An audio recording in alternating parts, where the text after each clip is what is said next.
week. It was, I think, went pretty smoothly, and needless to say, we turned our attention now to the challenge that awaits us in Columbus this weekend. So, basically, say three things about Ohio State, three facts. First and foremost, they've got really good players, all three phases. And I think are really deserving of their ranking, certainly. They've had great production in all three phases, and they're really well coached in all three phases. So it's kind of what you'd expect of a top-ranked team like that. Just very, very impressive in all regards. And then, on top of that fact, is that we're playing a very hostile environment. The Big Ten's full of a lot of tough venues to go to, and certainly Columbus fits that bill. So, against that backdrop, we have a big challenge in front of us right now. And bottom line is this, games get played on Saturdays, at least they used to, now Fridays as well. They get played on the game field. So it's really all about the players and what they do. And as we move forward here, and kind of the message we've tried to convey to our team is that, it's all about our preparation, and it's all about, the way we practice and put study in on film, that type of thing. That's what's going to lead to good execution, and that's what it takes to beat a team of this caliber. So, basically, it's really dependent on how we prepare right now this week, and that's where our focus is as we move forward. I think we all have a good, good grasp for what's in front of us there. So, finish our preparation, make sure we go in there with the right mindset, and know that it's going to be, quite a challenge for us. And that's kind of it in a nutshell right now where we're at as a football team. Captains remain the same. Got Jay Higgins and Quinn Schulte defensively, and then Luke Lachey and Cade McNamara offensively will be captains going on for the toss. And then our kid captain this week, I know we're on the road, but we'll have a kid captain. That's 16-year-old Hayden Ulrich, and she's a young lady who at age 7 was diagnosed with a rare form of leukemia and underwent treatment over at the University of Iowa Stead Family Children's Hospital. And happy to say right now she's doing outstanding. 16-year-old doing really well. Outstanding student, aspires to be a nurse. I guess she's very involved in show choir, gets straight A's, and on top of that is taking classes at Kirkwood for her nursing degree. So she's just a tremendous young lady, and I'm told was named after Hayden Fry as well, unlike Hayden Large. She was named after Coach Fry. So no big surprise, but we'll be thinking about her this weekend, and I'll throw it out for questions. Hey Kirk, Elliot Clough, Hawkeye Beacon. Tons of weapons on this Ohio State offense between Emeka Egbuka, Jeremiah Smith, and then running backs Travion Henderson and Quinshawn Judkins. I guess looking at film, what's the strategy in facing a team that has this many weapons? Yeah, I mean, needless to say, they're very balanced, and they've got good talent at all positions. So it's not like you can load up in any one area. You really just have to play great team defense, and it's probably the only way you have a chance to slow them down. They've had a lot of big plays this year, and they've got really good players you just named for them that are really talented. And, they're really good up front as well, very veteran up there. So, and that's their whole team. They've recruited well historically, and now they've done a good job with the portal as well. A couple key additions on the offensive side, running back, center to name two, and obviously the quarterback on top of it. So right up the middle, three really good players. So there really is no weakness there, and it's just a matter of trying to, compete with them each and every down. Blake Hornstein, Hawkeye headquarters. Kirk, I know in the offseason you wanted to bring in an offensive coordinator to bring in some new ideas while also respecting complementary football in all three phases of the game. It seems like the players really enjoy working with Coach Lester. You guys have scored 30 in the first 4 weeks. The statistics are much different than they've been. I wanted to ask you from your vantage point, what has he brought to this program and how have things been so far? It's just like when we announced him back in February. I feel the same way. Just first and foremost, a really quality person.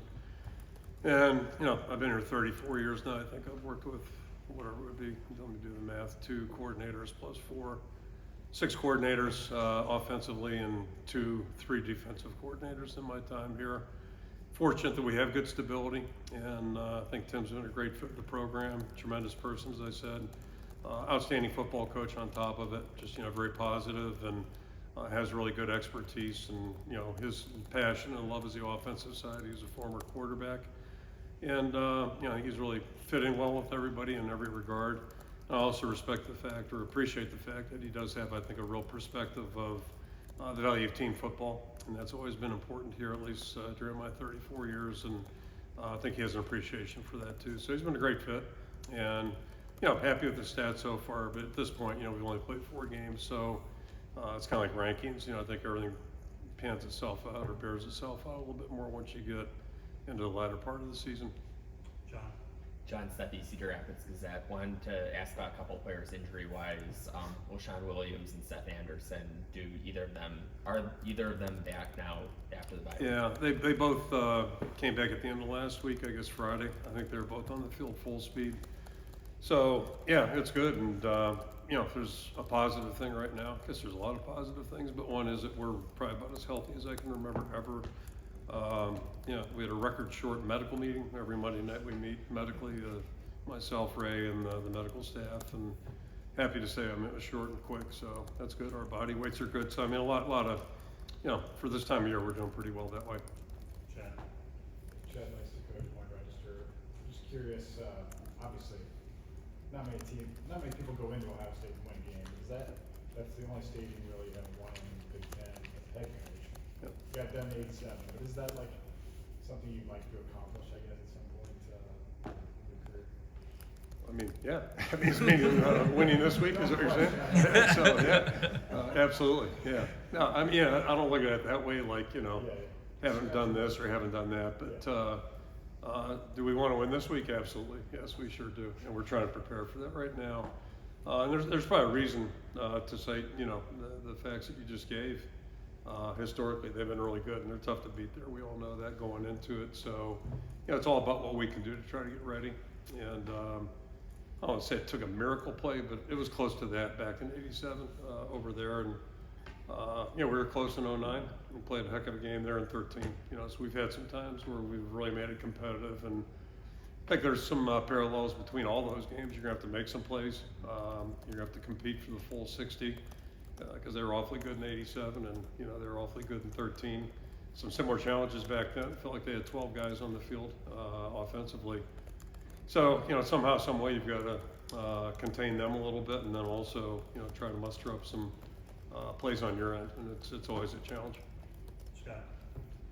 Yeah, Scott Bachman with The Athletic. Back a few years ago when the NCAA allowed a 4-game tryout, I guess it was for freshmen or whatever, to allow them to play but then maintain their eligibility. At first you seem to be in favor of that, and then a couple of years later you kind of just said, I wish we would just go to a 5-game or 5 years and play football. And it sounds like that there's a kind of a growing swelling. The coaches are coming along with that. What's your feelings now on this? Because we've seen it kind of manipulated, if you will, in a couple of different situations. Yeah, that's a new wrinkle. What's happened there is a new wrinkle to some degree. So, nothing surprises me for a long time, but especially nowadays. But yeah, I still feel the same way. I think, to me, it would make sense just to give players the option to have 5 years. The trend right now is to be in a place less than longer, as it was, maybe 10 years ago. So yeah, I'd favor that. Certainly would favor that. And then, what you're referencing, what happened last week at a couple places. It's just, it's a reflection of the times, and there's, it is kind of what it is, unfortunately. Tyler Cashman with the Vermont Register. You guys beat Penn State in 2021 at Kinnick, but since then haven't beaten Ohio State, Michigan, or Penn State. From your perspective, where do you feel like that gap is maybe between where you're and they're at, and what needs to be done to try to close that? Yeah, again, I'm not really looking at it that way. We just take each week individually. But it kind of goes back. We've been playing pretty good defense. It's an old narrative. We've played pretty well defensively. We've had issues with the offensive line, and then last year we obviously had some challenges at the quarterback spot. So, yesterday's news, and if you're going to play a team that is nationally ranked, top 10 team, and those teams you mentioned typically are in that neighborhood. I'm not saying you got to be firing on all 3 cylinders, but it sure helps. It gives you a chance. And, I guess I look at it the other way. I look at last year. I'll go back to that, because I know a lot's been written about how many points we scored against whoever it was a year ago. And, I think maybe you look at it the other way. Maybe we did a hell of a job winning 10 games. So there's 2 ways to look at every coin. And Talent, there's ebb and flow of talent. I've been here 25 years, going on 26 now, and it's true each and every year. Every year's got its own challenges. You deal with the challenges that are in front of you. Try to play to your strengths and do the best you can on an annual basis. And, you know, over the long haul, we're proud of our record. So, you know, how it all pans out, you know, it's a year-to-year basis kind of thing. David Eichel, HawkeyeInsider.com. Kirk, last week we had a chance to talk to Tim, and he said he felt like the passing game, timing-wise, was maybe closer than it appears. I think some of the players have kind of felt that as well. Cade and a couple others said that they really utilized the bye week to, one, heal up, and two, just kind of continue to work on that timing. Just from your vantage point, what's your kind of assessment with the passing game right now, just as far as timing and trying to piece everything together as the season goes along? Yeah, I'm only smiling because this is a hell of a week for a test drive. You know, it's going to be a little bit of a challenge there. And just, you know, part of that too is blocking their guys up front. They've got an outstanding front. I mean, I think they've 8 all-conference players back on defense. Maybe it's 9, I'm not sure. But they've got really good talent. So their back end is really talented, veteran. The front guys are the same way. But I agree with what the players said. I think we're making progress. And I was not overly concerned about the statistics coming out of our last game. I was really pleased with the way we played and just the way we responded in that game. And you play the way the game's going too. That's the other part of it. And you know, so personally, I hope we don't have 60 pass attempts this week, because if we do, I know what the outcome's going to be. But we're making progress, and I feel like we're progressing pretty much in every area over the last 4 weeks. And now the challenge is we got a 8-week stretch right now. We're just focused on the next 6. But you know, that's a challenge is make improvement each and every week. One season from KGA. I think it was LeVar Woods last week was talking about Drew Stevens' growth, and in previous years maybe him having false confidence is what he called it, and this year kind of growing into what is earned confidence maybe. Is that kind of what you've seen in him too? Because he's perfect this year, had a pretty clutch kick against Minnesota at the moment. Hasn't really missed, hasn't faltered at all this year. Yeah, it's night and day difference, and you know, and just in general terms. And again, I can only speak to Iowa because it's about the only place I've been in college football. Certainly in major college football. So for us, it's year 3 is kind of like a magical number, if you will. It seems where guys start to get traction as a rule. Not there's exceptions to everything. And I think Drew's probably a classic example of that. You know, he did a nice job, and you know, 2 years ago really did a really nice job. Last year kind of tailed off at the end. And you know, I think all of us are wondering how he'd respond to that, but he's really come back just extremely impressive in impressive fashion. Starting in the spring, like he practiced well in the spring, and he's doing a really good job right now. And the kick that he made up into Minnesota was very impressive. So he's just, I think LeVar put it really well. It's a true confidence now because he's earned it, and he's more mature physically, certainly. So he's better able to execute his job, and yeah, he's just a whole different person. Not only as a football player, as a person too. He was a young guy, and you know, he came here early. And probably wasn't the most physically mature guy. I mean, can imagine what I was like in high school, and he's here trying to play college football. So I thought he did a really good job early, considering, but now he's a much different person and football player on top of it.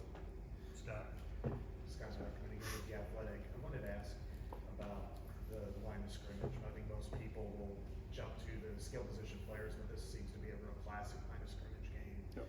What do you see from specifically on their defensive line? It's veteran and tough. What can you do offensively to displace the line of scrimmage and give your team a chance to win? Yeah, it's going to be a challenge, snap-to-snap challenge, and on top of that, they're deep. Yeah, they play, and they get ahead in so many games. I mean, early. So their backups are good too. They've got, if you want to call those guys backups, they've got about probably kind of at least 8, maybe 10 guys that play and play effectively. And even, you know, when games in the first hand, they'll roll some guys in there, keep their other guys fresh. But they're physical. They've got good size, and they use that size. They really play physically, aggressively. You know, they make you block them, and that's easier said than done. So it's going to be a good challenge for us. And their backers, very athletic and very active, and you know, they do a good job letting those guys roam and get to the ball. So and they're good tacklers when they get there. So it's a really their stats are really impressive defensively, and it's for a reason. Tyler Cashman with the Good Morning Register. Deshaun got the start against Minnesota. Do you anticipate him being out there to start the game again as well, and just kind of where the position opposite to Jamar is right now? Yeah, I think he will, but, you know, again, that's a position where there's a lot of equity in there. The gap is fairly close, I think, with all four guys that we listed back in August. So it's week to week. We'll just let the guys keep playing, keep maturing, and see how they do. And you know, Jamari's playing really well, and he's healthy, so that's a good thing for us. He's a really respected guy and a leader for us. Chad. Chad, nice to go again. I'll try to phrase my question a little bit. When you have a guy, a quarterback, who's beaten Ohio State, how much value do you put in that going into a game like this? That somebody's done that? Yeah, I think the bigger pictures, you know, what I referenced earlier is just, you know, he's got experience in the conference in major college football, and you know, there are quarterbacks that transfer too, but he's had really a lot of success as a major college, playing major college with Power 4, whatever we're called now. You know what I'm talking about? Is it Power 4? Yep. Yeah. Power 4. Okay, so Power 4 experience, you know, where he's playing the big time. But that's helpful. I mean, it's certainly helpful. It's better than going in with a true freshman. But so now I'm triggering thoughts here. I mean, I remember going in there, talking about near misses was 09, where a really young quarterback who had never started a game went in there. I thought played an outstanding game, and probably deserved a better outcome than what we got that day. But yeah, it helps. Experience is good at every position, and you say about our team, last time we were over there, we were really young offensively. A lot of the same guys are back, but they're certainly different players, and you know, it's a whole different circumstance, different teams, all that stuff. But yeah, it's in my mind, it's better to have experience than not have experience. Certainly in a case like this. Hey, Kirk, LA Clough Hawkeye Beacon. Talking with Caleb a little bit this morning, Caleb Johnson. He had said, being from Ohio, that though he didn't get the offer from Ohio State, he didn't really feel like he had a chip on his shoulder. He just always wanted to beat them. That type of mentality. I guess I'm just curious as to what having that type of mentality from arguably your best player kind of does for your offense. Yeah, I mean, I hope all of our guys have that attitude, because that's what it's going to take. I mean, we're playing a really outstanding football team. So, you know, I don't know how big a factor that's going to be, but you know, he's really been running well this year, as all of us know. He's been really focused and motivated, and I'm not saying he wasn't motivated before, but I think he's really focused on the right things now, and it's showing up in his performance. And we just talked about, you know, Drew Stevens going into year 3. I think that's a factor here too, just the, you know, better understanding the challenges of college football, and it'll be one this week. And nobody's really run through these guys very effectively, so it's going to be a real tough challenge. The holes are going to close quick, and you know, I'm just standing here thinking about a particular play back in 08. We're playing Penn State, where you know, I'm standing there watching. I think we got about an 8 to 10 yard gain, and ended up being 4-yard gain because Navarro Bowman closed the gap, and that's when you play a team like this. Those gaps get, you know, those gaps that look pretty good, all of a sudden shrink fast, and you know, so it's going to take everybody's best performance, and certainly Caleb can help us out. But yeah, he's doing a really nice job. John Seppy, Cedar Rapids Gazette. Kind of along those lines, how do you evaluate the run blocking through the first 4 games, and is there anything else that you kind of attribute in terms of the really much improved rushing offense? You know, top 10 in the country at this point. Our back is, you know, all of our backs are running well, but Caleb certainly is running as well as anybody we've had in quite a while. But we're 4 games into it, so we're not ready to have a parade quite yet. And then, you know, I said this back in August, I think we're a little bit more mature, certainly up front, and better than we've been the last couple of years. No knock on anybody that's, you know, been out there playing the last couple of years, but you know, we've had our challenges, and fortunately we've been healthy with these guys. They've been beat up a little bit, and they've experienced, you know, disappointment on the field, and now they're starting to have some success. I think they all realize this is going to be a huge challenge for them, but I think they're ready for it and eager for it. But you know, it all goes together, and having an experienced quarterback helps too. And he's starting, I think, you know, look a little bit more comfortable out there, which is, you know, something we were concerned about after a 2-year gap. So I think, you know, it's a positive as well. But everything kind of has to go together, and at some point the passing game will complement the run game a little bit better. And you know, when you get that going, then you get a chance to have a good offense. Like Morrison Hawkeye headquarters, Coach, like you mentioned earlier, you know, games do get played on Saturdays. Point spreads don't determine the outcome of the games. Just talking to the players earlier today, they seem to really lean into, I guess, the underdog mentality of the team. Do you encourage your players to lean into the fact that it's like, hey, nobody's picking us to win, let's go out and see what happens? No, I mean, they're pretty smart guys, and they probably know spreads a lot better than I do because I don't know them. So I'm sure, I mean, we're playing a top 5 team, so I'm sure we're underdogs. I get that. And but no, I think the important thing is for guys, whether it's a chip on the shoulder or the point spread, whatever. The important thing is just to understand, what it is, what it's going to take in terms of execution to have a chance to be successful. And first thing, you can't squander any opportunities. You really can't do that. And there's examples of their opponents, and Ohio State's got a lot to do with that. They force mistakes, they force turnovers or takeaways, and things like that. And then if you do get an opportunity, you got to cash in on it. And if you leave things out there in the field, chances are you're going to pay for it. And that's what happens anytime you're playing in a game against a ranked team, whether it's this game or I reference the Penn State game in 08 or the 09 game. I mean, those little things. It's that old cliche, the 5-8 plays on Sunday. You look at those and say, it's kind of where it's at. John. Kirk Ferentz, WHO TV. When you look at Tennessee's defense, giving up less than a touchdown a game, 60 yards on the ground, you guys counter with the rushing attack. When you have a game where they may force you to try to pass, do you still try to stick to your guns and run the volume of what you do best, or do you have to kind of alter sometimes with when they're really good on defense? Yeah, and that's part of the, as I referenced a little while ago, stats can be a little misleading 4 games into it. Sometimes they're right on. But I think in their case, what it reflects to me is that, if you look at the halftime scores, pretty much. First game was a 10-point game, and then they just, they rolled in the second half. I think Marshall was 14 points at half. And then Ohio State, I believe, scored right off the bat, start the second half, so all of a sudden you're back to 21. And I know this, if we're playing in that kind of a hole in the second half, it's going to be really difficult. It's going to be hard to stay with any game plan other than you got to score quick, and that's good for the defense typically. So the first challenge is try to keep it where you have an opportunity to be balanced, and against a team that's this talented.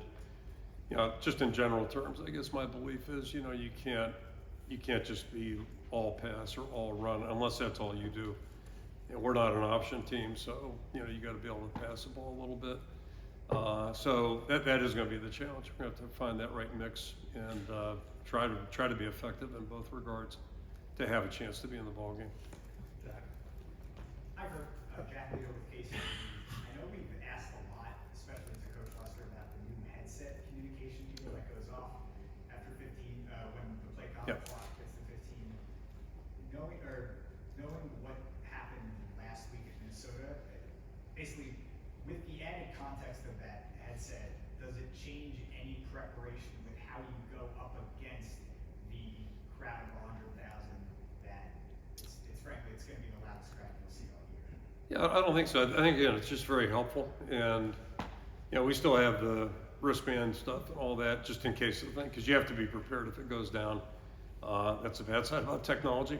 Power failures are a challenge. So if it goes down, you have to have plan B ready. But I think it's helpful, and we're a very wordy system now, because of the West Coast offense. So there's I think it's been helpful, and to me, it's just better for the game. So I'm all for it. I think it's been good for everybody. Finish up with Scott and Mitch. Scott, Yes, Scott. Athletic. Wanted to kind of bring you back to the 2013 game over Okay. there, Yeah. which was very competitive all the way through the fourth quarter, and I think they're just athletes kind of maybe just the rest of the game. But you started out primarily running a lot of 13 personnel and really battering them, and Brandon Sheriff played maybe the best offensive line game I've ever seen by a line. When you look at that game, how do you analyze, can you project anything like that again into the future in this type of environment, or is it just the game has changed too much? Yeah, I'm always smiling. How old was I in 13? Like 2013. I was a lot younger then. That's good. So anyway, I mean, yes and no. Philosophically, that was our plan: try to keep the ball out of their hands a little bit and eat some clock, and score some points. And Doozy had that long reception, which really helped the cause a little bit. So I think we pretty much got what we wanted accomplished that day. But to your point, in the fourth quarter, we just felt like there were 12 guys. I said with Carlos side, and then Braxton Moore, I think was a quarterback, right, who could run and throw. So but long story short, I don't think it's going to help us. This is just a whole different outfit, and so we're trying to get a feel for them a little bit, and how we're going to face up. And it's nothing new, but it's always a challenge when you try to think about yourself formationally, what you're doing versus what you see on film. And we're a little bit different than most people, so you're doing some projecting, and it's just there's a lot of guesswork that goes into it, and it's been that way forever. So, at some point we'll just kind of do what we do and try to match it up with anticipation of what they may do. And the good news is that they can only do so many things, but it's more concerning just about how they do it. They do it really well. They're pretty effective. So since Coach Knowles has gotten there, they've really been good on defense. Last question. Not that they weren't before, but I mean, they're pretty good right now. Mitch Vick, KGA, I'm just wondering what you remember about Jim Lachey's playing days. I think you have seen him a couple times back in the 80s. What's the relationship been like with him now that he's here? Yeah, so I don't. We've got a mutual friend that I guess he was kind of a late bloomer, which is interesting because he was a first-round player and a really good player at Ohio State, and they've had a lot of really good offensive linemen, outstanding pro career. And so, I really didn't know him as a player. I knew a couple guys on the Redskins that had gone through Pitt that were teammates of his, and then he ended up in San Diego, and but I know him as a parent, and he's been just tremendous. Really great. And, they're a great family, unbelievable family, very close family, and do a lot of things together. And I think Jim's had a great life, and he's got a great life professionally beyond football, and that's a cool thing. So it's been great having Luke in the program. He's just a stellar young person. I've been a team captain every week, and my guess is that'll continue. He's just a great leader, and so that's really the fun part about all this stuff, is getting to know the individuals and then the players' families on top of it, and all the good things that come with that. So they've been great parents, and he's in a little bit of a dilemma. I think Luke told me he's going to see 3 games this year. Obviously, this will be one of them. He'll be working it, but they're bye weeks, and I guess they have a Friday night game, or we got one where he's be able to get to him. So that's cool too. Okay, thank you. See you over there.